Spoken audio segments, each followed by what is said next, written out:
Welcome to our podcast. Fun fact, we actually shot 2 episodes before this. Last semester was just for en Espanol, but we have now rebranded to Enye, so we are really excited to be launching Enye Escucha. And today I have my 2 co-hosts, amazing best friends in the entire world. This is Naoki Gima, who also is a podcast host or co-host, I should say, for Teed Up. Yep. Come on. We love our Teed Up members. And this is Mike Reza, who is also a podcaster and LA/OC. What's up, guys? Photographer. Woo. Legend. And we're so excited to be here. And we can't wait to get this podcast going for the new and improved rebranded Enye. We are so excited. Yeah. I'm so hyped. Yeah, the rebrand's been dope. I'm excited to see what comes out. We should talk about the magazine a little bit, maybe the launch party, maybe. We should talk about what that entails and get people excited for what's to come, to start at least. Yeah, so when we come back from spring break, our first issue as Enye, formerly known as en Espanol. Also, we won first place nationwide last semester for our cover. So shout out to the team that helped produce that. But the new issue, which is going to be themed New Beginnings, because we are rebranding to Enye, which we're really excited about. It's going to be coming out April 8th. The launch party will be April 10th in Spot F in front of the bookstore if you want to come by. So be there. Be there or be square. We're going to have so many fun things. Painting. It's going to be spring themed for spring into Enye, New Beginnings. That's right. Yeah, it's definitely a vibe. And last year attending and helping out, it was pretty cool. A lot of people showed up, a lot of support. I'm excited. I'm excited to start this podcast with y'all. Enye Escucha. So the reason why we've recorded a couple episodes is because we kind of didn't have a direction. We didn't want to be too newsy, so we kind of wanted to have a real conversation each and every other week, and have some guests on to talk about their experience with latinidad and kind of how they feel about it, which gets me kind of into what we're going to be talking about today. How do you guys feel about the culture growing up? What was your experience? What was kind of your perspective on things growing up? For me, I moved around a lot, so I experienced different cultures a lot. I didn't really spend a lot of time with the Latin community to start. I think because of that, I kind of felt distant from it, which is great for this magazine. Joining last semester, I felt like it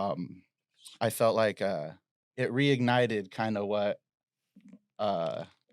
my experience was with being Mexican, being part of the Latin community. And I love it because I kind of let it drift away and I was hanging out with other people, but it's nice to get back to your people and, try to, solve problems or help out with things in our community. So for sure. What about you, Olivia? Well, I grew up in Huntington Beach, so a lot of the times when I would go places, there wasn't really that many people that looked similar to me. In elementary school, though, there was like a few, but all of my friends, didn't really look like me. I had a few that had dark hair, but that was like pretty much it. So growing up, I really struggled with my identity. My last name is Weinstock, which is a German last name. So I would always be like, people would ask me, so what are you? And I'm like Jewish and German.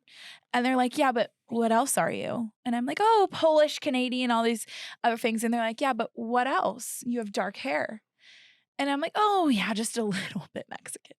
I would just push that side away from me for such a long time. I just didn't want to come to terms with it. And then as I got older, I realized like it's okay to embrace that side of me. And I should have never been ashamed of it in the first place. Just because I didn't grow up in a place where, it was to be looked upon. And like, even though this is a weird thing, I feel like in a way, the Kardashians kind of change that perspective that you don't have to be this playboy little bunny. Mm. Like, you Mm, can have dark hair and still be, like, gorgeous. mhm, So, in a way, like, that kind of paved the way. I was like, "Oh, I actually look like, you know, people with dark hair, and, like, that's okay to be gorgeous and have dark hair." And same with upcoming, like, Latino or Latina actresses. They're becoming more famous and popular and not just looked at as these little like maids and housewives in TV shows and Yeah. movies. Mhm. Like, Sofia Vergara was talking about it a little bit in her press interviews for Griselda. And she was like, this is the first role I had where I actually played like like a boss lady, Yeah. like not just a dumb housewife. So Right. it's really inspiring to kind of grow up and embrace all of that stuff. What about you? I don't have the benefit of looking Latino, so like people see me and fair enough, right? I'm look like your average Japanese person, but I mean I'm a son of, parents who grew up born and raised in Lima, Peru, and their parents were born and raised in Lima, Peru. So like they have, as much as we look like the way that we do, our roots are very much deep in South America. Peru is where my family's from, and um in a lot of ways they instilled that sort of culture in me and my brothers. Even though like me and my brother, we grew up in America for the big majority of our lives, and we were born and raised in Japan. Like any logistical matter, we don't have any ties to Peru. We've only visited a handful of times. We eat Peruvian food and we speak Spanish, but they very much sort of instilled that pride of being a Peruano, and like in World Cup, I root for Peru and I root for mhm, the Peruvian players, and listen to Peruvian musicians, and I root for other Peruvians as well. But I mean, I had the benefit of having parents that very much wanted to instill that culture within me and my family, and a lot of my family still lives in Peru, and we have family all around the world, and all over America, Europe, Australia, and our unifying tongue is Spanish. That's the language that unifies all of us right. together. It doesn't matter where you are in the world. Anytime we see each other, it's like Spanish is the way that we communicate.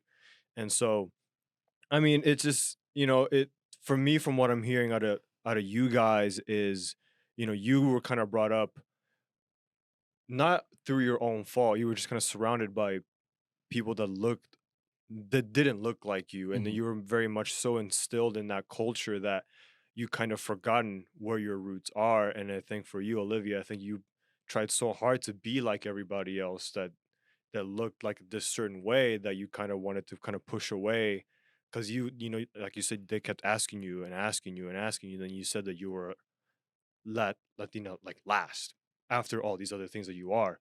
And so it is, to me, hearing all of that is extremely interesting, because I wear my Latino pride, I wear that on my sleeve, like, yeah. what, I wear that like a badge of honor. And I mean, my parents will say like, well, I'm born and raised in Japan, I was raised here in America, but it's like, my love and sincerity and all of that for Peruvians and the Peruvian culture like still lies very deep within me. Mhm. Like the Peruvian national team, I'm looking right at you. I'm looking right at you, bro. Please qualify for the World Cup. Please, pero por favor. For real. Like, come on. But yeah, I see what you're saying, and that's dope. You mentioned that your family instilled that in you, the Peruvian, like the pride. And it's not that my family didn't. We still do all the Mexican traditions. Right. We do everything. It's just I feel my mom didn't really focus on, hey, he has to learn Spanish. I knew Spanish to a certain point. I still understand it better than I can speak it. Right. And I get a little like self-conscious when I speak around other people because I know there's like a standard, or Right. there's like an expectation when you speak to someone, especially when you go to Mexico and you try to speak Spanish, to to be fluent. And there's shame. There's a lot of people that'll shame you even to this day, or like I've been labeled no sabo kid, and that's like a Yeah. huge, or like ocho gets thrown out there, which is like another like very serious thing that people don't like to be called. But Hmm. I just don't think it's the thing that is most forward about me, and I'm kind of been working at blending and balancing Mhm. that part of me with the other parts of me, which no other cultures I'm like hanging out with. I've hung out with every, you know, Right. culture. So it's like, and I feel connected to those people as well. Mhm. What about you, Liv? Yeah, I mean, it's just funny, like not funny, but, like, it's just weird that you've been called those types of things because, like, people didn't even like, I grew up in a place where nobody Hmm. spoke Spanish, like, Hmm. I never, like, heard any of those types of things, Mm, and so, like, it's just crazy how the cultures are so different, mm, yet you're, like, maybe 30, 40 minutes away from me, Right. and, like, those types of things were never said to Yeah, me. and that's the thing. Like, I grew up with my dad's side of the family being more Spanish speaking, Latin based. They're very like Reza's is like the thing. We are proud. We're from Durango. That's where Che Guevara is from. So it's yeah. like, or my sorry, what is it? I think Pancho Villa. And my mom's side are still very Latin, but my aunts and uncles did very well for themselves. So I experienced kind of like a little bit of Olivia's kind of side of the tracks per se. Mhm. I enjoy some of the same things she does. But on the other hand, I have like the Chicano side that like lowrider shows was my thing, hip hop and oldies, and that's part of my personality too. And it's hard for me to be around other people who don't really understand that, and I'm like, "Yeah, I'm weird. I kinda have my foot in both Mm. boxes, I guess." That's interesting. Yeah. I mean, it's so funny to me because for me, like my entire life, like I grew up when I first moved here. I lived in Gardena, which has a pretty big Japanese Peruvian population, but a huge Mexican population. And I remember when I was first learning how to speak English here, um, they found when the other kids found out that I could speak Spanish and I didn't really speak anything else. I spoke Japanese, but they were gonna try to speak to me in Japanese. Yeah, Uh, Naoki speak more Spanish than me, man. And me. yeah, it's crazy. He's He's trilingual. super fluent. Yeah, and so it was crazy because the other kids, like, the way that I was able to get along with people was through speaking Spanish, and the other kids kinda taking that initiative to teach this kid, because when you're a kid, like, to be able to teach somebody else something, it's, like, really big, right? Because Mhm, then you like, "Oh, like, I'm smart because I'm teaching somebody else something," right? Whether if it was, like, teaching somebody, like, math or playing basketball, like, to teach somebody else something is, like, a really big thing for other kids, so for them, it was, like, being able to help me learn English was like for them, like they took that very seriously, and I had a really big support group around me growing up in terms of my friends that wanted to teach me kind of the American ways, like mhm. what it's like to live here in America and experience all these different cultures. You know what I mean? Um, like things like basketball. Like it's just the one thing, like one of the biggest sports that I love. I love the NBA. I love college basketball. Shout out March Madness. Yep. Um, Long Beach. but I learned that, like, Let's go I didn't beach. know much about basketball till I moved here. I knew about soccer, because soccer is pretty big in Japan and Mhm. in Peru too. Like, it's a huge sport. Huge. So it was just like, I mean, yeah, like I get the same reactions now to this day when I speak Spanish. Sometimes I'll go down to Mexico to do some missionary work, and I'll go, help build homes and things like that. And when I speak to the natives in Spanish, they kind of look at me like, what? ¿Qué? Este Mhm. chino me está hablando en español. Lo que está pasando? Like, and then I had to explain it, like, oh, no, mis padres son peruanos y nacieron allá en Peru. They're, okay. Then we started get to talking, like, because then they know the history. They know, like, there was a big Japanese migration in Central and Southern America during the Second World War and during the Gold Rush. Yeah. That's kind of where my lineage how far back my lineage goes, but it's been an extremely interesting experience, like how you said, like, taking this Enye class last semester, how to kind of helped you re-tap into your roots. It's done kind of the same thing for me. Like it's kind of taught me to kind of give back and use the gifts that I've been given and being bilingual and being able to speak fluent Spanish and interview sources in Mhm. Spanish where in the language that they're the most comfortable speaking in. Mhm. It's been an amazing feeling and being able to use that to kind of boost up my resume, Yeah. because now I can go into different Mhm. fields and stuff. It's been an amazing feeling. Um, Yeah, to kinda add off that a little bit, I think, like, we've all been able to kind of just go and be able to really tap into that side of our culture and ourselves, especially with Enye. Like, you've got to interview some really dope people. So have you. Yep. So have I. Like, it's just so inspiring, Mm-hmm. like I never thought that I would get the chance to be able to interview any of the people that I got to interview. Mhm. Yeah. I recently, for my profile piece, just interviewed Omar Ruiz. Shout out to Omar. He's amazing. But he literally was like the nicest, most amazing person ever. And he was like one of the very first people to be hired of like a Latino race on the Mm. NHL and NFL network Sick. ever of Wow. all time. That's And it's amazing. crazy that that has happened in our lifetime. Yeah. Like it took all of these years for this to happen. And so everybody's story is so inspiring and so amazing. Absolutely. And I think we've just all really gotten the most amazing opportunities to be able to put our foot forward. And hopefully one day we'll be able to give back Yeah. and Yeah. give our stories of how we did it. But I just think like every single person that I've interviewed was like, honestly, thank you for interviewing me. Yeah. Like this, like being able to tell you my story Mm-hmm. is what's getting me through life. Yeah. And like, we are also paving way for the past and the future by Mhm. documenting all of this stuff, interviewing all of these people, and hopefully one day we can come back. Yeah, and that like kind of goes back to like representation and maybe that's the reason why you and I kind of didn't ingratiate ourselves in the Latin community because the people I know I was looking up to and following when I was a kid, not that they weren't Latinos, I come from the comedy world. I was following Adam Sandler and Jim Carrey Right. and Will Smith and the other black comedians of, that were popular in the day. And yeah, there was like George Lopez and the Latin Kings of Comedy and those were influences for sure and but yeah, I grew up watching hood movies and like Yeah. like that was kind of the environment not to say it was bad, but, like, I had family members who were, like, ex-gang members, so it's like Mm.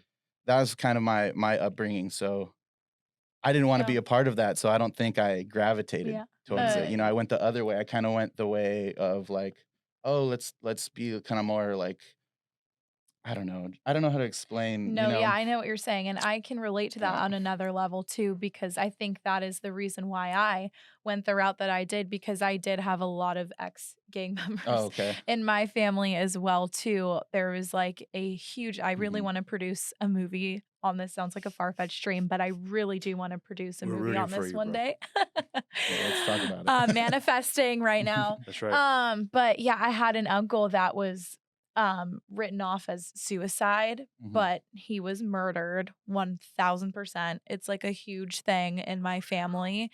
Ex gang member involved in a certain gang in like Bellflower area that a lot of my family was involved in. mhm. He died very, very, very young. And so like that knowing that story and that side of my family is also another reason why I was so reluctant to be proud of that, because I was like, wow, like I'd never want to go down that It's path. I never it's want to this meet those it's the people. Like, stereotypes. You don't wanna be, like, connected yeah. to a stereotypes, and that's it as a young person, you kinda don't understand that. You pick a path and you're kinda like, "Okay, I'm trying to go, like, as straight and narrow as possible," you know?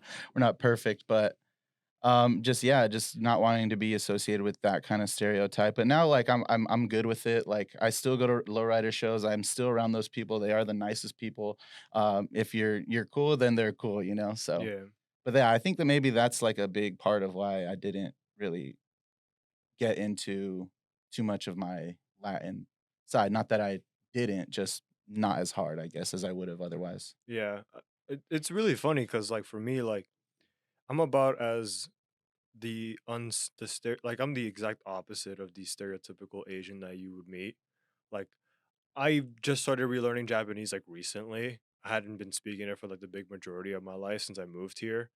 The only thing that would be stereotypical about me is like my genetics, and also like I love Japanese food. Mm. But other than that, Who doesn't? I don't watch anime. Like I don't, you know what I mean? Like I don't do any of the other stuff. And so like um I don't know. Like my parents have always told me like, I'm Japanese Peruvian, like I'm Japanese Peruvian American, but like I for sure feel more proud of, not even proud of, but I feel more in line with other parts of my identity than others. Mhm. Like I look like a Japanese and I root for Japan too, like, shout out Shohei Ohtani, but um Hell yeah. Like I think for me, it's Rip. like I would go like maybe like America, Peru, Japan. Not that I'm Mhm. ashamed of my No. Japanese roots, but it's just kind of like, throughout just in the circumstances that I've been surrounded with my whole life, like that's just kind of how it's fallen. Yeah. Um, and I mean, like I had, we were talking earlier, like, I looked up to guys like Ichiro, Yeah. and based on, I look up to guys now like Shohei Ohtani and, Yoshinobu Yamamoto, who are killing it right now in the Yeah. MLB. And for me, like, even then when they're successful, like, I don't necessarily like feel like I'm connected in that way, but I'm like, dang, like, Like a sense of pride. I feel like a sense of pride, Yeah. Mhm. like Japan has been doing really well at international duty, and I'm like, this is so sick. Like, this is amazing. Yeah. Um, I mean, I can't say that my family had any gang affiliation. We're pretty straightforward for the most part. We did try to put us all on the right path, and they've tried to stay out of trouble for the most part. But It wasn't bad times. It was good times, man. We weren't out here doing crazy stuff. But that's not what you said off Wait, you were camera. involved? no. I'm just saying in Huh? general. There wasn't like anything nefarious going on that I was witness or a part of. Don't Google For Mike sure. Reza No. mugshot. What? Wait, what It's did I fake. say? It's fake. It's What fake. did I say? I said I didn't. Mike was involved in a game. Oh, No, he jeez. was not. Well, that's not gonna. Now I got to cut this all out. But no. But what I do love about like the reason we started this podcast, we kind of all look different, and we all come sure. from a different like background. Yeah. But we all connect on things that we love, and Yeah. we're going through this thing together. So It's Yeah. been an amazing Yeah. journey. Like, even when we were at ACP recently, like the amount of like the sense of gratitude and like pride that I felt for you guys, seeing you guys celebrate and win was like, it felt like my family like just like won something huge. It was huge. Like I was just kind of Uh, standing in the back, like just kind of watching. I'm like, dang, like that's crazy. Like we won first, like they won first. Like that's yeah, crazy. Like yeah. yeah. Likewise, man. I mean, you Yeah. got to speak at the thing, and you had a whole line of Mhm. people interested to talk to you, which That I was mean, awesome. And then we got to talk to some amazing we did, we producers did. Mhm. and just people in the industry who were willing to help and willing to talk to us. And like, it was just so like, one night we were up until like 2 a.m. outside Mhm. just talking about life and Yeah. Yeah, getting down to the nitty gritty. But like honestly, like it's so amazing to see how far we've all come and how for we've sure. connected. And I'm so proud of not only just us, but everyone else. Like Yeah. 100%. I kept posting like I'm so proud of everyone. I'm so proud of Yeah. everyone. Like it literally made me so emotional. I wanted to cry when we came Yeah. back. Like we literally won so many Mhm. things. Yeah. Everybody. And like we're all killing it. Like Yeah. we're like the future and Mhm. gonna Yeah. all make an impact. So we have to have each other's backs. I and feel talk like, about I feel that. like a big part of that success is because we're kind of giving up a bit of ourselves when we do our work. It's like we Mhm. have such a sense of pride and such a sense of like wanting to do something Mhm. with our work that like we wanted to like bolster up the Latinx voices Yeah. and the Latinx community. Like we want to do this so badly. We literally like give up a part of ourselves to do this, Yeah. and then we've been able to get recognized for the hard work that we put in, because it's not just work. It's Yeah. like this is like a mission. It's Right. become a mission for us, and it's Right. been an amazing process. For Yeah. Yeah. And it's the first Enye issue, so it's like we're the first. We set the tone. You know what I mean? For Mhm. sure. I'm pretty sure we have some great stories going in the print Yeah. and definitely online. There's a ton. Yeah. Gladly, we have a lot more students this year in the class. Yeah. And For sure. dude, It's gonna be amazing. ACP fired me up. I It was did. It fired me up too. It and was it fired me up very for you guys. Like I wanted Yeah. to ride for you guys. Like I was. Yeah. Aw, Yeah, I know. it sparked the idea for this. For So, sure. Yeah. Yeah. Yeah. I mean, I remember when we were recorded. When this is a re-recording. When we recorded this the first time, we had like a whole thing filled out. We had like news headlines filled out, which we did end up Yeah. talking about. But we had like a 15-20 minute monologue of just us just like trauma dumping on each other on this table, and then we're like, let's try this again. Yeah, let's get sad. Scratch all of that. We're gonna Yeah, and we're I mean, gonna do it again. we're gonna recognize greatness and shortcomings in the mainstream when it comes. Like with this a Latinx actor, musician, athlete, anybody that gets rewarded for something, Yeah. we'll Mhm. recognize it. If there's going to be any shortcomings of any kind, we'll recognize it, and we'll be voicing our opinions on that. And we'll also, Yeah. I mean, I don't know how you guys feel about it. We want to be able to give you guys listening or you guys watching the platform to speak your mind and speak your truth and tell us Mhm. your story for Yeah. everybody Yeah. to hear. That's a big Yeah. part of what we did this show, is to Right. tell stories. Yeah. Exactly. And that's really what we did at ACP. Also,